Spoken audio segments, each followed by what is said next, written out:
Serial killers की ऐसी बहुत सी कहानी आप लोगों ने सुनी है, अलग अलग सीरियल किलर, बल्कि इंडिया के नहीं बल्कि बाहर भी आपने सीरियल किलर्स की कहानी सुनी होंगी। कुछ अमेरिका के होंगे, कुछ ब्रिटेन के होंगे। सीरियल किलर्स की एक लंबी लिस्ट है, अलग अलग कहानियाँ हैं और अलग अलग वजह भी है। लेकिन आज की जो कहानी है वो बिल्कुल ही अलग है। देश ही नहीं बल्कि दुनिया के सबसे यंगेस्ट, सबसे छोटे किलर की, सीरियल किलर कहिए, उसकी कहानी है ये।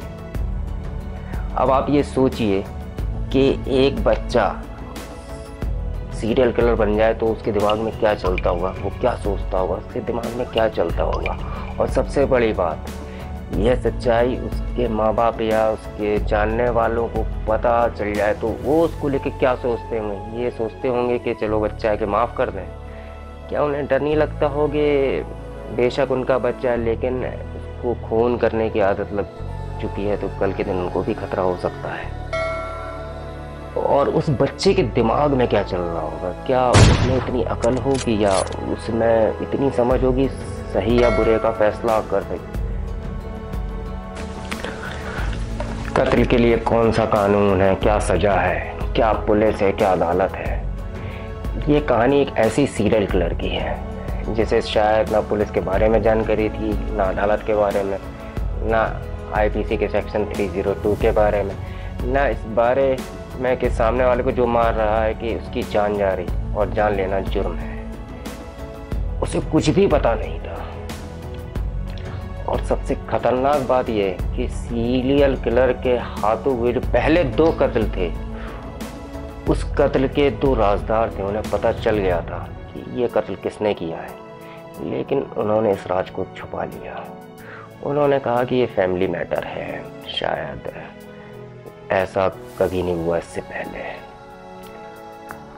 एक बच्चा अगर चोरी करता है, झूठ बोलता है और भी चीज़ें करता है, हम सभी ने बचपन में किया होगा और डांट भी खाई और मार भी खाई है। और शायद जब बच्चे ऐसा करते तो माँ बाप भी नज़रअंदाज भी कर देते हैं। लेकिन कोई बच्चा खून कर दे, कत्ल कर दे और माँ बाप उसको नज़रअंदाज कर दें, उस बात को छुपा दें, ये अपने आप में बड़ी हैरान करने वाली बात है। और ये कहानी वही है। तो चलिए करते हैं क्राइम विश्लेषण टॉक मेरे साथ।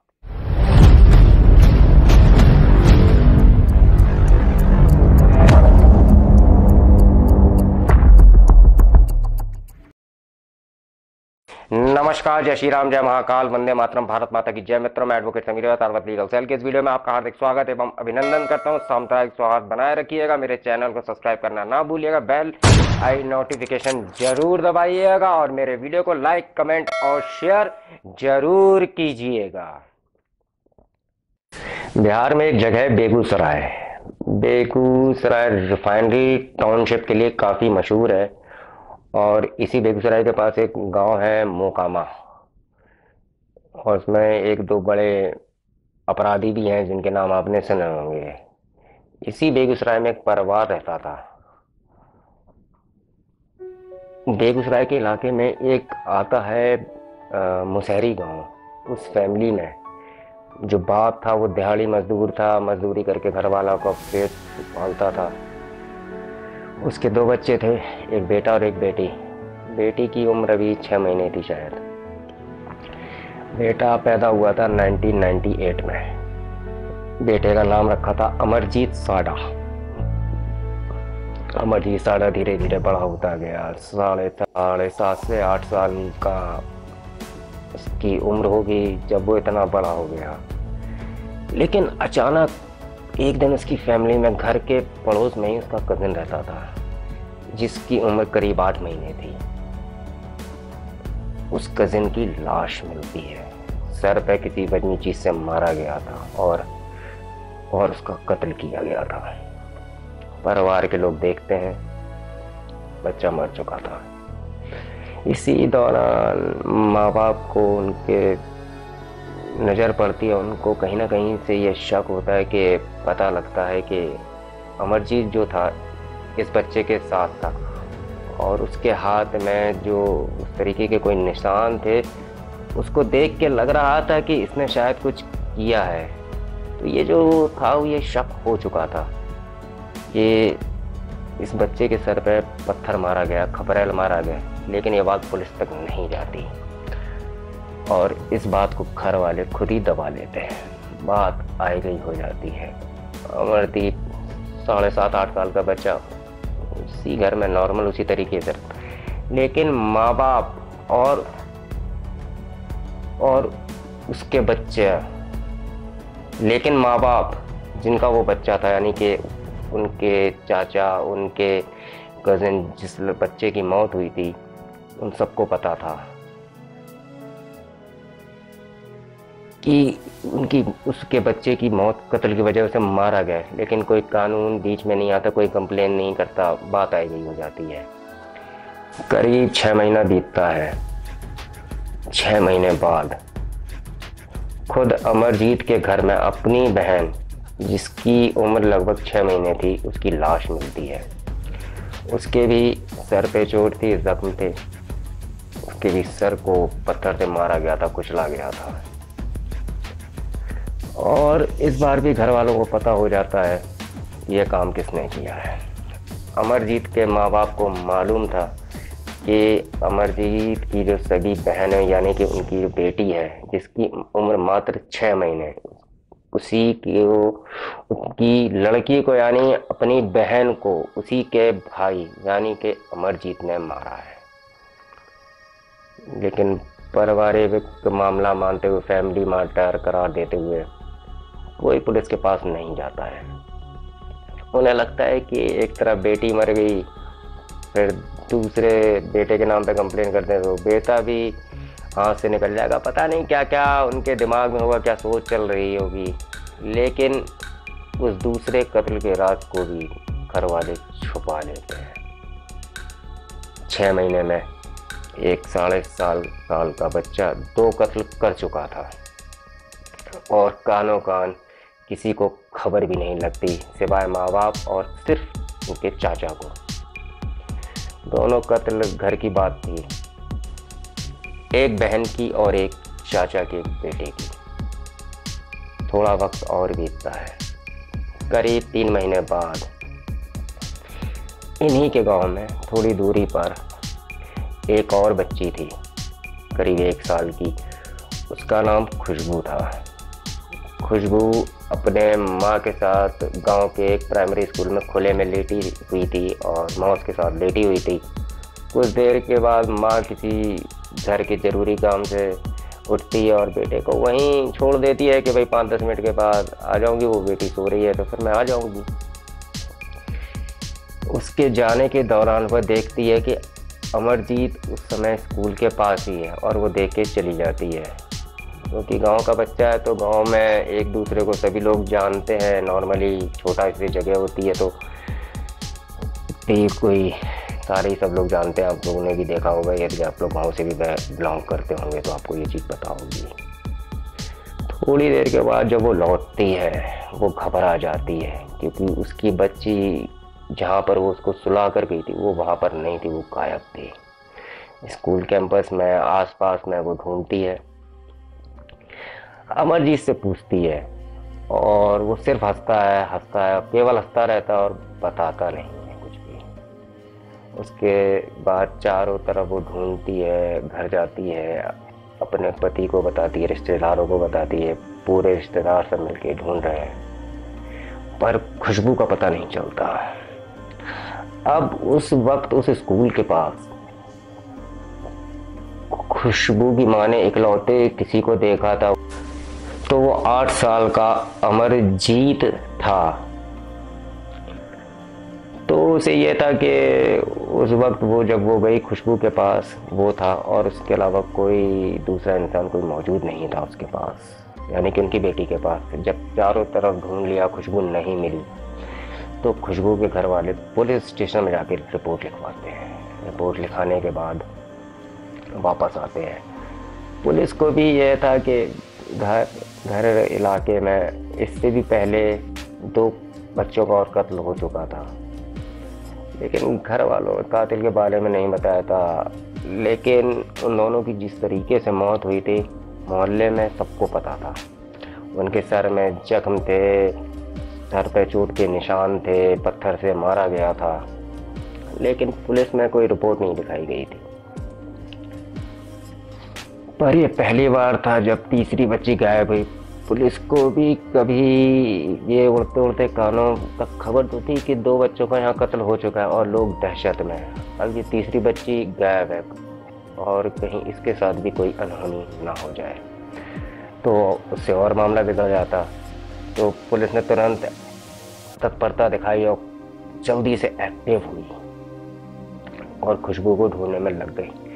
खुशबू की माँ ने बार बार पुलिस से कहा कि वहाँ पे कोई नहीं था, केवल अमरजीत वहीं पे था, इसे कुछ पता है कि खुशबू कहाँ पर गई है। पुलिस वालों ने पहले हल्के में लिया, एक 8 साल का बच्चा इसको क्या बताएगा और ये क्या करेगा। लेकिन बार बार जब वो प्रेशर डालने लगी, दबाव डालने लगी, तो कहीं से खुशबू जब मिल नहीं रही थी, तो पुलिस ने तय किया कि चलो इनको दिलासा देने के लिए अमरजीत को बुलाकर पूछताछ कर लेते हैं। इसके बाद पहली बार अमरजीत पुलिस जाती है, जाकर बैठकर उससे बात करना शुरू करती है। अमरजीत लगातार पुलिस वालों के साथ हंस रहा था और सिर्फ हंसता ही जा रहा था। शायद उसे मालूम नहीं था कि ये पुलिस क्या है, वर्दी क्या है, खाकी क्या है, कानून क्या है, अदालत क्या है, जज क्या है। पुलिस वालों को भी बड़ा अजीब सा लगा कि वो उससे पूछ रही थी कि बेटा तुमने देखा कि खुशबू यहाँ थी, कहाँ गई, और वो केवल हंस रहा है, कुछ बता नहीं रहा है। फिर अचानक उसने पुलिस वालों से बोला कि मुझे बिस्किट दो, तो मैं बोलूँगा तब। अब जब पहली बार, इसको क्या कहेंगे आप, पुलिस के लिए भी एक अजीब इंट्रोगेशन था जिससे वो पूछताछ कर रही है। एक तो वो बच्चा है, उसे कुछ समझ नहीं है और उसे ये भी पता नहीं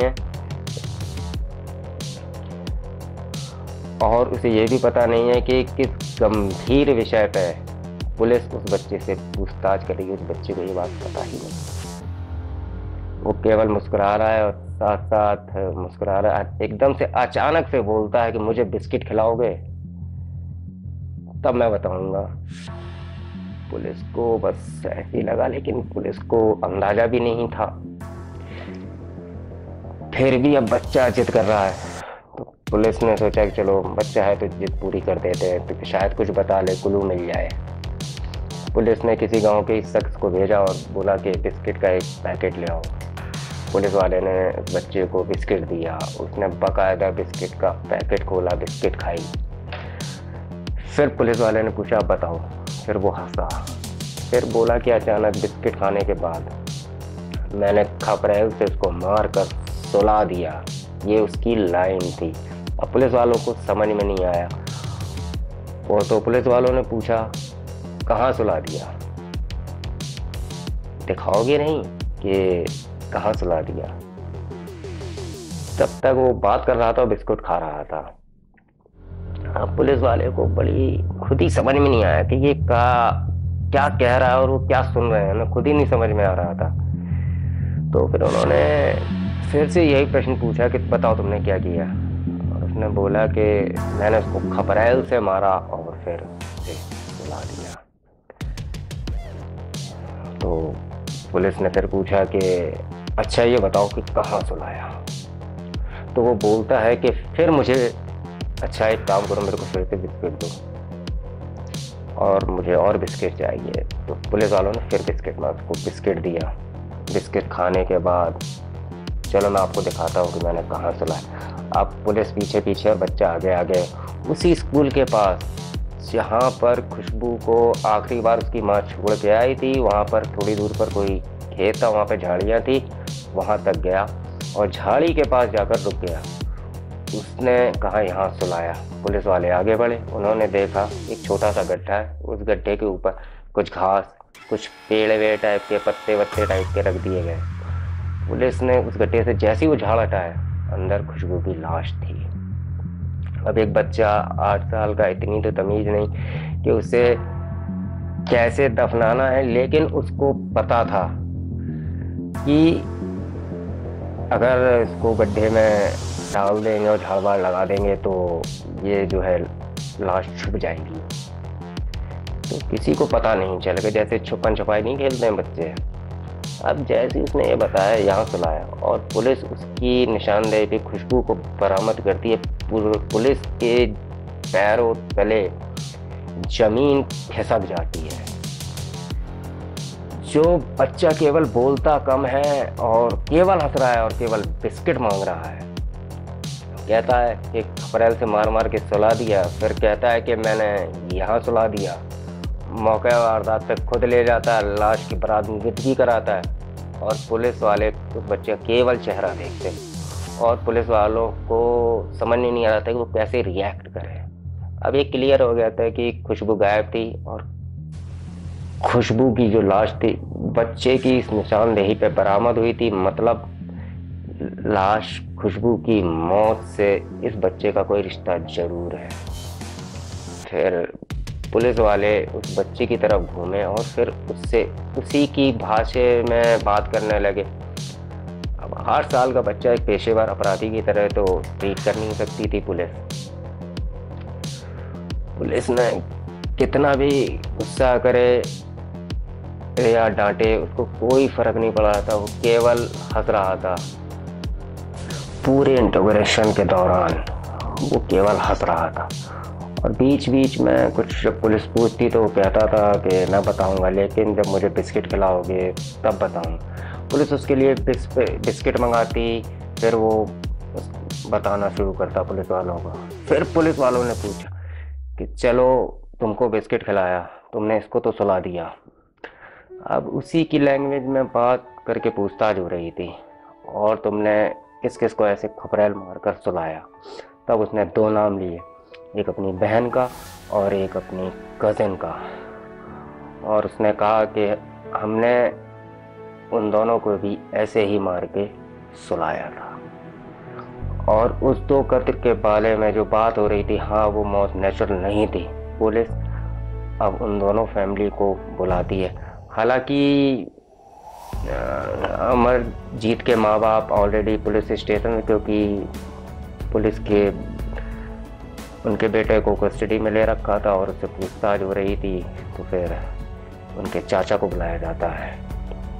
तब वो दोनों कहानी बता, हाँ करीब 6 और 9 महीने पहले इसने पहला कत्ल अपने कज़न के किया था, चाचा के बेटे का, और उसने उसको पत्थर मारा और इन्हें पता चल गया था, लेकिन घर का मामला और बाकी चीज़ें इसलिए किसी को बताया नहीं। दूसरा कत्ल अपनी सगी बहन का किया जो 6 महीने की थी, उन्हें वो भी पता था, पर घर के मामले को देखते हुए नहीं बताया।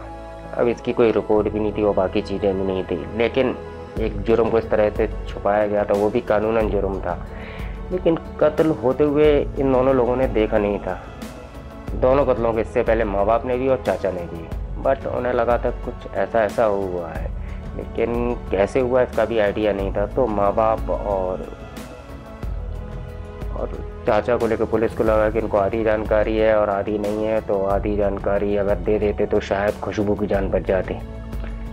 लेकिन अगर खुशबू इस परिवार की ना होती और अगर खुशबू इस परिवार की होती, तीसरा कत्ल अगर इसी परिवार का होता तो शायद वो भी छुपा लिया जाता।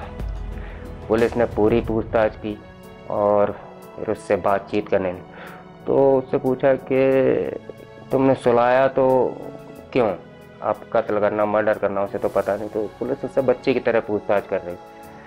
तो पुलिस ने पूछा कि तुमने इसको खपरेल मार के सुला दिया, तो तुमको ऐसे खपरेल मार कर सुलाने में क्या होता है? तो आपको ना ये सच चौंका देगा। वो बोला कि मुझे मज़ा आता है, मुझे बहुत ही खुशी होती है जब मुझे घाव दिखता है, बच्चे डरते हैं, खून दिखता है तो मुझे बहुत मज़ा आता है जब बच्चे, मतलब ये सारी चीज़ें सुनने के बाद पुलिस को लगा कि ये बच्चा नॉर्मल नहीं है। इसके बाद अलग अलग साइकेट्रिस्ट और उसकी जांच हुई, उसमें पता लगा कि इसकी कुछ दिमाग की प्रॉब्लम है, और उसमें जो मेडिकल टर्म में आया वह यह था कि इस बच्चे के अंदर किसी को तकलीफ में देखना, किसी को मुसीबत में देखना, किसी को दर्द में कराना, ये उसको मज़ा देता था। और ये मज़ा इसलिए देता था कि वो उनको तकलीफ़ देता था। तो इसको लेकर कई सारे एम्स के एक्सपर्ट हैं, उन्होंने भी जांच की दिल्ली में, और इसके अलावा पटना के भी तमाम भी एक्सपर्ट हैं, उन्होंने भी जांच की। और फिर पता चला कि इस बच्चे के अंदर थोड़ा सा दिमागी रूप से एक बीमारी कहिए, बीमारी है, वो बीमारी थी जिससे उसका अपने हम उम्र, अपने से कम उम्र के बच्चों को जब वो देखता था कि वो रो रहे हैं, उनके जिस्म से खून निकल रहा हो, तो उसे बड़ा सेटिस्फैक्शन मिलता था, बड़ा अच्छा लगता था और इसी को देखकर वो खुश होता था। और जब ये बच्चा अकेला होता था तो हमेशा गुमसुम होता था, खामोश होता था, किसी से ज़्यादा बात नहीं करता था, उदास उदास रहता था। लेकिन जब इसने 3 कत्ल किए तो इसने बताया कि मुझे अच्छा लगता था उन्हें देख के, मैं हंसता था, मैं खुशी होती थी मुझे। तो शायद इसीलिए वो इस सारी चीज़ें करता था। और इसी वजह के पूरी पूछताछ के दौरान पुलिस वालों ने कहा वो बोलता कम था और हंसता ज़्यादा था। शायद ये चीज़ इतनी अच्छी लग रही थी, लोग उसको उस पर इतना ज़्यादा ध्यान देना, उससे पूछ रहे हैं, जिन चीज़ों के बारे में पूछ रहे हैं जिसको करके उसे मज़ा आता था। तो सारी चीज़ों को उसको ध्यान में रखा गया। फिर मेडिकल टीम की रिपोर्ट आई और कहा गया कि इसका थोड़ा सा दिमागी रूप से ये डिसबैलेंस है और यही वजह है इसने एक साथ 3 कत्ल किए हैं। अब कानून ये कहता है चूँकि इस बच्चे की उम्र सिर्फ 8 साल थी, बालिग है नहीं, अपने 18 साल से कम में वैसे ही आपको पता है जुवेनाइल की तरह रखा जाता है, हार्डकोर क्रिमिनल के साथ नहीं रखा जाता। यहाँ तो मामला बिल्कुल ही उल्टा है। यहाँ तो चलिए 12-14 साल या 15 साल का नहीं, ये तो केवल 8 साल का था और वो मुश्किल से हुआ था। तब इस 8 साल के बच्चे को कैसे रखा जाए, क्या किया जाए। तो पुलिस के लिए भी एक अलग परेशानी थी। तो पुलिस ने कोर्ट से स्पेशली फरियाद की कि इस बच्चे को किसी सुधार गृह में रखने के लिए एक अलग कमरा दिया जाए, क्योंकि इसको बाकी बच्चों के साथ सुधार गृह में रखेंगे तो उन बच्चों की ज़िंदगी भी खतरे में पड़ सकती है। कोर्ट के कहने पर इस बच्चे के लिए अलग से कमरे का इंतज़ाम किया गया, इसको वहाँ पर निगरानी में रखा गया कि कहीं ये फिर से ये सारी चीज़ें ऐसे फिर से ना कर दें। और दूसरी मेडिकल में की रिपोर्ट आई कि इस बच्चे को ये पता नहीं था कि गलत क्या है सही क्या है। इसके लिए खून करना, कत्ल करना, इसमें वो फ़र्क नहीं कर पाता था कि ये गलत कर रहा है या सही कर रहा है। उसे लगता था कि नॉर्मल लाइफ जैसे वो जीता, सभी लोग शायद यही करते हैं। कत्ल करने को उसने अच्छा या बुरा करने का जो एक पैमाना होता है या कह दो उसने तराजू में उसको तोला ही नहीं। तो कोर्ट केस के ऊपर रखा गया। 3 साल से ज़्यादा आप उसे नहीं रखते क्योंकि वो जुवेनाइल है, बच्चा है। 3 साल के बाद आपको उसे छोड़ना ही था। लेकिन इस बच्चे की इस मानसिक बीमारी को देखते हुए एक बहस छिड़ी कि अगर इसको 3 साल बाद छोड़ दिया, अगर यही चलन उसके अंदर रहा तो उसे ये एहसास ही नहीं है कि वो अच्छा कर रहा है कि बुरा कर रहा है। और दूसरा, वो अपनी खुशी के लिए, अपनी दिमागी मेंटली खुशी के लिए हो सकता है और भी कत्ल करे। तीसरा, वो बाहर आएगा तो लोग को पता चलेगा कि एक सीरियल किलर है, 3 लोगों का मर्डर किए हैं, इसने कत्ल किए हैं बच्चों के। तो इसकी वजह से, और इसकी वजह से शायद हो सकता है कि मतलब समाज उसका बहिष्कार करे, तो शायद वो और इन चीज़ों की वजह से और ज़्यादा खूंखार भी हो सकता है। और इस वक्त तक उसका नाम मिनी किलर रख ही नहीं गया था। फिर लास्ट में ये हुआ कि 3 साल की जगह, हालांकि इसके बाद जो सारी चीज़ें थी वो बहुत गोपनीय रखी गई कि जब वो बाहर आएगा तो समाज एक्सेप्ट नहीं करेगा, तो जिस इलाके में रहेगा वहाँ के आसपास के लोग डरेंगे, दहशत में रहेंगे। तो ऐसी चीज़ों में क्या किया जाए। तो एक अनकन्फर्म एक रिपोर्ट आई थी कि 2015 में इसको एक सुधार गृह में रखा गया, मतलब बाकायदा डॉक्टरों की निगरानी में, यानी कि जब तक ये 18 साल का नहीं हो गया। पहले तो ये 3 ही साल था, लेकिन इसकी दिमागी हालत और बीमारी को देखते हुए और इस बीमारी का असर बाहर निकलने पर लोगों पर क्या होगा, इसको एक खुफिया जगह पर रखा गया, गोपनीय रखा गया। इसको 18 साल तक डॉक्टरों की निगरानी में पूरे इलाज के साथ रखा गया और 18 साल होने के बाद कहते हैं कि 2015 में इसको वहाँ से रिलीज़ कर दिया गया। और उसके बाद अब ये कहाँ है ये किसी को नहीं मालूम। एक नए नाम के साथ, एक नई पहचान के साथ। जब ये इसने कत्ल वगैरह किए थे तो ये उस समय 8 साल का था, कि जैसा उसके पुराने फ़ोटोज़ हैं जो आपने अभी देखी हैं। अब तो ये बड़ा हो चुका है तो इसका हुलिया भी बहुत बदल गया होगा और चेहरे मोहरे में बहुत अंतर आ गया होगा। लेकिन ये जहाँ जाए वहाँ पर जो समाज है, लोग डरे नहीं, इसकी वजह से उसकी पूरी गोपनीयता रखी गई और उसकी पहचान में, उसके नाम में, नए नाम नए पहचान के साथ वो कहाँ है, क्या कर रहा है, कैसा है, कितना बदला है, कितना ठीक है, दिमागी हालत अब उसकी कैसी है, इसके बारे में कोई खबर नहीं।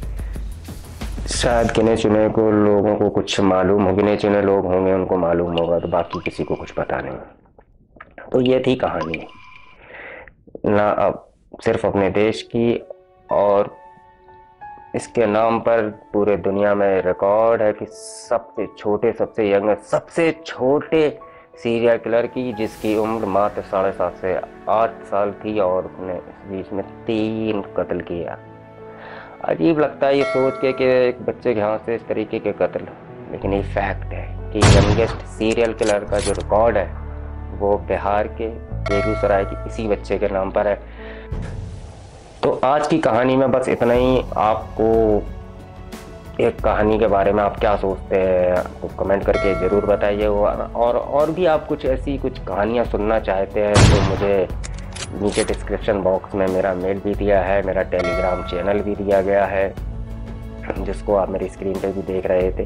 तो यहाँ पर आप आके सारी चीज़ें आप मेरे को बता सकते हैं। टेलीग्राम चैनल को मेरे ज्वाइन कीजिएगा और इस तरह की कहानियाँ मैं आपको बताता रहूँगा, और आप कौन सी कहानी सुनना चाहते हैं मैं आपको बिल्कुल बताऊँगा। इसी के साथ मैं लेता हूँ आपसे विदा।